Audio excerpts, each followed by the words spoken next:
একটা কমন সমস্যায় কিন্তু আমরা সকলেই ভুগি, এই সমাজে যারা বসবাস করি, এটা আমাদের অতি কমন একটি সমস্যা। কোনো ফেস্টিভ্যালে যখন আমরা গ্রামে ফিরি, তখন বাড়িতে ফিরে কিন্তু আমরা একটা কমন সমস্যা সবাই ভোগ করে থাকি। এই সংক্রান্ত কিছু অভিযোগ আমি পেয়েছি, আবার কিছু নিউজে এসেছে, যেটার মূল কথা হলো যে এই আমরা যখন এক জায়গায় বসবাস করি সামাজিকভাবে, তখন আমাদের একে অপরের বাড়ি থেকে বিভিন্ন ধরনের আলো বাতাস পানি ইত্যাদি ভোগ করার যে একটা স্বাভাবিক অধিকার, সেই অধিকার বিঘ্নিত করে অনেকের বিরুদ্ধে অভিযোগ করে থাকেন। এবং যে সমস্যাটি অতি কমন, এই সমাজে আমরা অনেকেই সেই সমস্যায় ভুক্তভোগী এবং ভুগে থাকি। এই কয়েকদিনে, বিশেষ করে ঈদের ছুটিতে বেড়াতে এসে এই কয়েকদিনে বেশ কয়েকটি অভিযোগ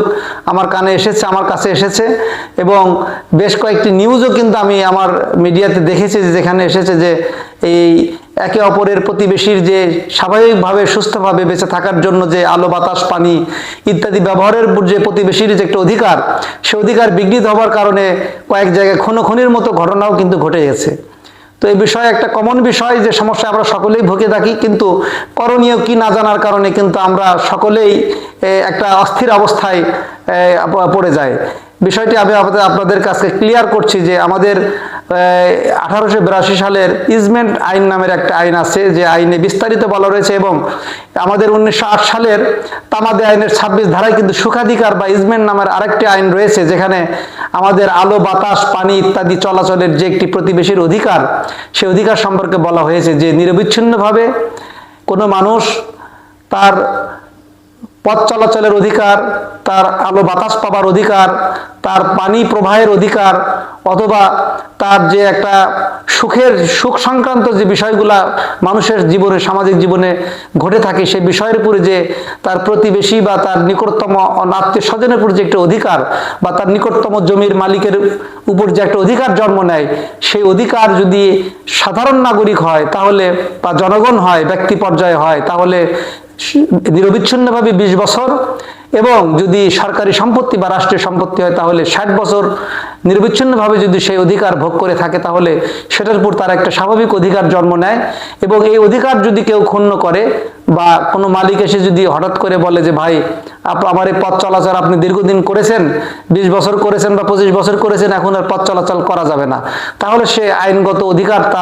সে আইনগতভাবে তার অধিকার প্রতিষ্ঠা করতে পারে, এবং এই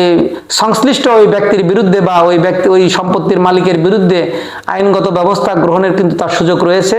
সে সংক্রান্তে তামাদি আইনের 26 ধারায় কিন্তু স্পষ্ট করে বলা হয়েছে যে সুখাধিকার বলতে নিরবিচ্ছিন্নভাবে 20 বছর এবং অথবা সরকারি সম্পত্তি হলে 60 বছর যদি সেই সম্পত্তির মধ্যে তার কোনো পানি প্রবাহ করানো হয়, অথবা তার আলো বাতাস আসার যে একটা অধিকার রয়েছে, বা তার বাতাস প্রবাহের যে একটা স্বাভাবিক অধিকার রয়েছে, অথবা তার বাড়ির যে রান্নাবান্না করে, রান্নাবান্নার ধোয়া পার্শ্ববর্তী বাড়িতে গিয়ে যে দীর্ঘদিন হলো যায়, এবং সেই বিষয়ে যদি কেউ পরবর্তীতে আপত্তি করে বলে যে না আপনার এই ধোয়া কেন ওরে আমি এটা উঠতে দিব না, বা আপনার এই বাতাস আসার যে রাস্তা সেটা যদি চলাচলের রাস্তা বন্ধ করে দেয়, অথবা একটা প্রতিবেশীর রাস্তার উপর দিয়ে আপনি দীর্ঘদিন হলে যাতায়াত করেন, বিগত 20 বছরে সে কখনো কোনো আপত্তি করেনি, এখন যদি এসে আবার নতুন করে আপত্তি করে আপনি সেই চলাচলের অধিকারটা বন্ধ করে দিতে নাই, তাহলে কিন্তু আপনার যে একটা রাইটস, এই রাইটটা ইজমেন্ট রাইট, এই ইজমেন্ট রাইটের উপর কিন্তু আপনি মামলা করে আপনার অধিকার প্রতিষ্ঠা করতে পারেন। সুতরাং আইনে কিন্তু এর একটা প্রতিকার রয়েছে। এর জন্য কিন্তু এই ব্যক্তি পর্যায়ে যে সামাজিকভাবে মারামারি করা, এই যে ব্রাহ্মণবাড়িয়ায় কিন্তু মাঝে মাঝে এই ধরনের ঘটনা ঘটে থাকে, যে মারামারি করা বা আপনার কোনো প্রকার যে একটা সামাজিক অশান্তি তৈরি করে, এটা তৈরি করার কিন্তু কোনো প্রয়োজন নেই। আইনে কিন্তু আপনার একটা অধিকার বা প্রতিকার কিন্তু রয়েছে। সেই অধিকার বা প্রতিকার সম্পর্কে আপনারা জানলেন, এবং এই বিষয়ে কিন্তু ইচ্ছা করলে আপনারা আইনগত ব্যবস্থা গ্রহণ করে আপনার অধিকার প্রতিষ্ঠা করতে পারেন। আবার এটাও কিন্তু আছে যে আপনি দীর্ঘদিন হলে সে অধিকার ভোগ করছেন, এই ঠিক 19 বছর ভোগ করলেন বা 18 বছর ভোগ করলেন, এর মধ্যে যদি সে বলে যে না আপনি তো 18 বছর ভোগ করেছেন, এখন কিন্তু আমি সেই জিনিসটা আমার রাস্তা চলাচলের যে চলাচলের অধিকার আমি আর দিতে চাই না, আমি এখানে কোনো স্থাপনা বা কিছু একটা করতে চাই, তাহলে কিন্তু আপনি তার বিরুদ্ধে আর কোনো আইনগত ব্যবস্থা গ্রহণ করতে পারবেন না। কিন্তু নিরবিচ্ছিন্নভাবে যদি সেই আপনার যে প্রতিবেশীর উপর যে আপনার একটা হক, স্বাভাবিক আপনার একটা চলাচলের উপরে একটা হক, কথা বলার উপরে একটা হক, বা সামাজিকভাবে বসবাস করতে গিয়ে যে আপনার একটা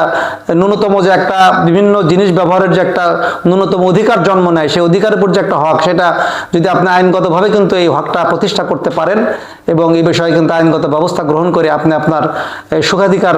অর্জনের জন্য যে প্রয়োজন কিন্তু আপনি মেটাতে পারেন।